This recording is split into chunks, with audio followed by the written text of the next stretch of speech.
March 17 അനുതപിക്കാം. Ezekiel 33:12-20 മനുഷ്യപുത്രാ, നീ നിന്റെ ജനത്തോട് പറയുക, നീതിമാൻ ദുഷ്കൃത്യം ചെയ്താൽ അവൻ്റെ നീതി അവനെ രക്ഷിക്കുകയില്ല.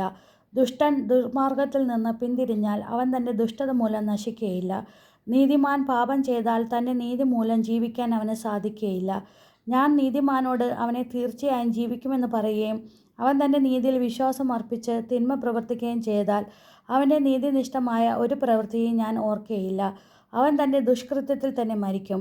എന്നാൽ ഞാൻ ദുഷ്ടനോട് നീ തീർച്ചയായും മരിക്കുമെന്ന് പറയുകയും അവൻ ദുർമാർഗ്ഗത്തിൽ നിന്ന് പിന്തിരിഞ്ഞ് നീതിയും ന്യായവും പ്രവർത്തിക്കുകയും തൻ്റെ വാഗ്ദാനം നിറവേറ്റുകയും കവർച്ച വസ്തുക്കൾ തിരികെ കൊടുക്കുകയും ജീവൻ്റെ പ്രമാണങ്ങൾ പാലിക്കുകയും തിന്മ പ്രവർത്തിക്കാതിരിക്കുകയും ചെയ്താൽ അവൻ തീർച്ചയായും ജീവിക്കും.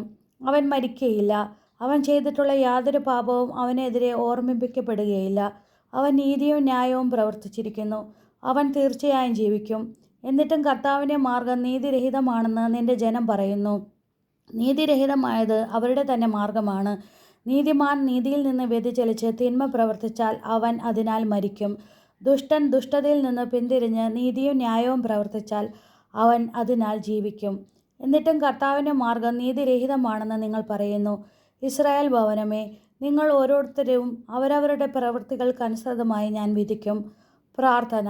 അനുതാപത്തോടെ തിരിച്ചു വരുന്നവരെ എന്നും സ്വന്തമായി കാണുകയും അവരെ പരിപാലിക്കുകയും ചെയ്യുന്ന ദൈവമേ, ഞങ്ങളങ്ങേ സ്തുതിക്കുന്നു. പാപികളായ ഞങ്ങളെ അവിടുന്ന് സ്നേഹിക്കുന്നു. തിരിച്ചു വരുവാൻ വേണ്ടി അവിടുന്ന് കാത്തിരിക്കുന്നു. കർത്താവെ, അങ്ങയുടെ കാത്തിരിപ്പിനെക്കുറിച്ച് ഓർക്കുമ്പോൾ ഞങ്ങൾക്ക് പാപത്തിൽ തുടരാൻ തോന്നുന്നില്ല. ഇതാ, പാപമാർഗ്ഗങ്ങളെ ഉപേക്ഷിച്ച് ഞങ്ങൾ അങ്ങിലേക്ക് തിരിച്ചു വരുന്നു. ഞങ്ങളുടെ ദുഷ്കൃത്യങ്ങൾ ഓർക്കരുതേ. സുകൃതജപം. ഞങ്ങളെ കാത്തിരിക്കുന്ന ദൈവമേ സ്തുതി. ഞങ്ങളെ കാത്തിരിക്കുന്ന ദൈവമേ സ്തുതി. ഞങ്ങളെ കാത്തിരിക്കുന്ന ദൈവമേ സ്തുതി.